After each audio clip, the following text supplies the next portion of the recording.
महाराष्ट्र के कोल्हापुर में नांदनी गांव स्थित जैन मठ में 33 वर्षों से रह रही माधुरी हथनी को बेटा की शिकायत पर सरकारी आदेशों के अनुसार जामनगर स्थित वंतारा भेजा जा रहा है। हजारों जैनों ने शांति के साथ इसका विरोध भी किया। जीवदया को संसार में सबसे ऊंचा मानने वाले जैन कभी किसी को हानि नहीं पहुंचाते। केवल हथनी का स्वास्थ्य ठीक न होने के कारण इस तरह के आदेश दिए गए। जब माधुरी को जामनगर भेजा जा रहा था तो कोल्हापुर के नांदनी मठ के लोग भावुक हो गए और बड़ी संख्या में लोगों ने यहाँ पर इकट्ठे होकर उसे विदाई भी दी। वो केवल एक हथनी नहीं थी बल्कि उनकी धार्मिक संस्कृति का हिस्सा भी बनी। कई जैन धार्मिक अनुष्ठानों में उसने भाग लिया। आस्था का एक प्रतीक बन चुकी थी माधुरी। दिगंबर संतों द्वारा भी इस आदेश को लेकर कहा गया कि जैन धर्मावलंबियों द्वारा हजारों गायों की देखभाल की जाती है और गौशालाओं का संचालन किया जाता है। क्या उनके माध्यम से एक हाथी को नहीं संभाला जा सकता?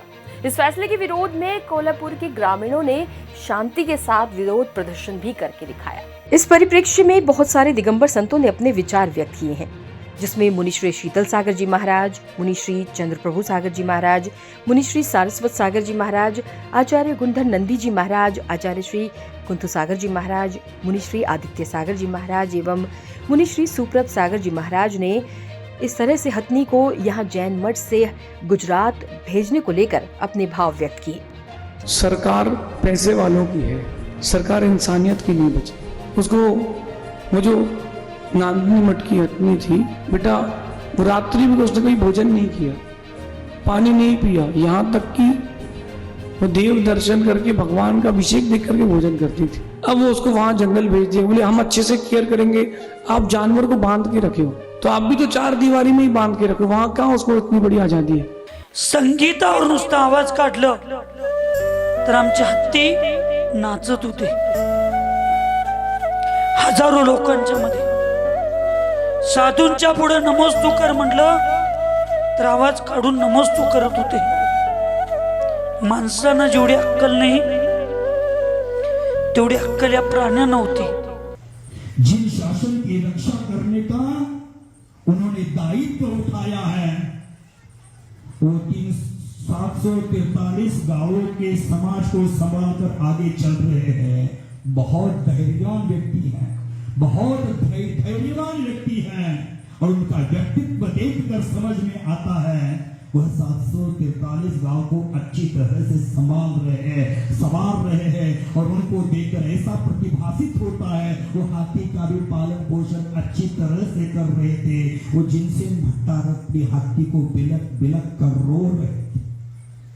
नांदनी मठ के हाथी को छीनना, मात्र हाथी को नहीं छीना आप सबने, यह कभी हमारा समाज और मैं और हमारी संस्कृति आपको कभी माफ नहीं करेगी और इसका आपको कहीं ना कहीं इसका कमेजा भुगतना ही पड़ेगा। अभी भी वक्त है, अभी भी समय है, जाग जाइए।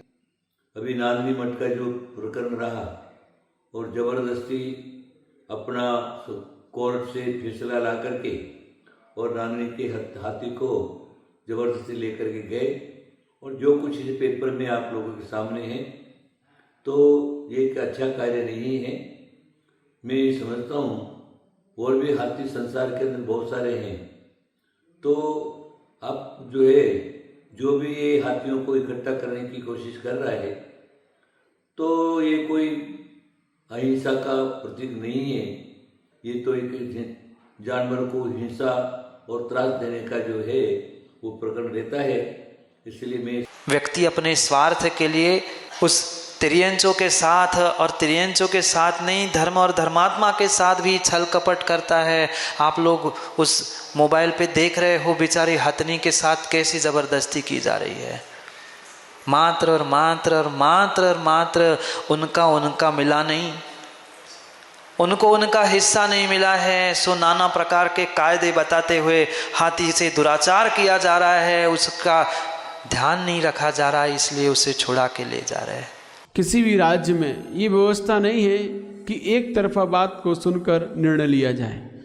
जो लोग एक तरफा बात को सुनकर निर्णय लेते हैं कान के कच्चे कहे जाते हैं और ये कान के कच्चे लोग हमेशा पछताते हैं, बाद में इनकी बदनामी होती है, बेइज्जत होते हैं। तो हमें हमेशा दोनों पक्षों की बात को सुनने के पश्चात निर्णय लेना चाहिए। और कभी भी इस प्रकार के निर्णय, जल्दबाजी में लिए गए निर्णय हमेशा हमारे लिए ही घातक बन जाते हैं। तो अब बात आए कि वो जैन मठ की हथनी थी, इसीलिए उसको दूसरी जगह भेजा गया, जबकि हजारों महावत उन्हें पालते हैं, उन्हें रखते हैं अपने पास, उनके प्रति कोई एक्शन नहीं। लेकिन एक जैन मठ में एक हथनी होने पर इतना बड़ा एक्शन लेना, ये एकांत है। एकांत से एक पक्ष की बात को सुनकर निर्णय लेना हमेशा दोष का कारण है, गलत है। नांदनी की माधुरी का, उस हथनी का प्रकरण चल रहा है। लोगों की भावनाएं जुड़ी थी, धार्मिक भावनाएं जुड़ी थी। मात्र जैनी समाज की धार्मिक भावनाएं नहीं जुड़ी थी, अजैनों की भी धार्मिक भावनाएं से जुड़ी थी। और जब उसको ले गए तो लोगों की धार्मिक भावनाओं पर कुठाराघात हुआ है। और जब धार्मिक भावनाओं पर कुठाराघात होता है तो नियम से उसका परिणाम विकृत होता है, बेकार होता है। आप लोग मानते हो कि दुआ मिलने पर व्यक्ति उत्कर्ष करता है, तो धार्मिक लोगों की बद्दुआ मिलने पर जीवन नीचे आता है।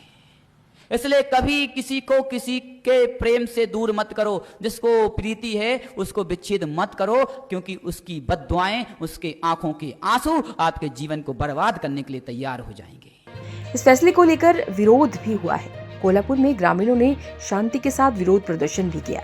गुजरात के जामनगर में तापमान 45 डिग्री से ऊपर जाता है, इसलिए माधुरी वहां का तापमान सहन नहीं कर पाएगी। इससे उसके जीवन और मानसिक स्वास्थ्य को खतरा हो सकता है।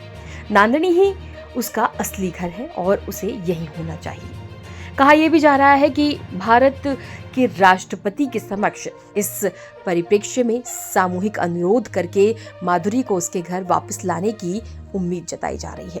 आईएनआर टीवी के लिए कोल्हापुर से ब्यूरो रिपोर्ट।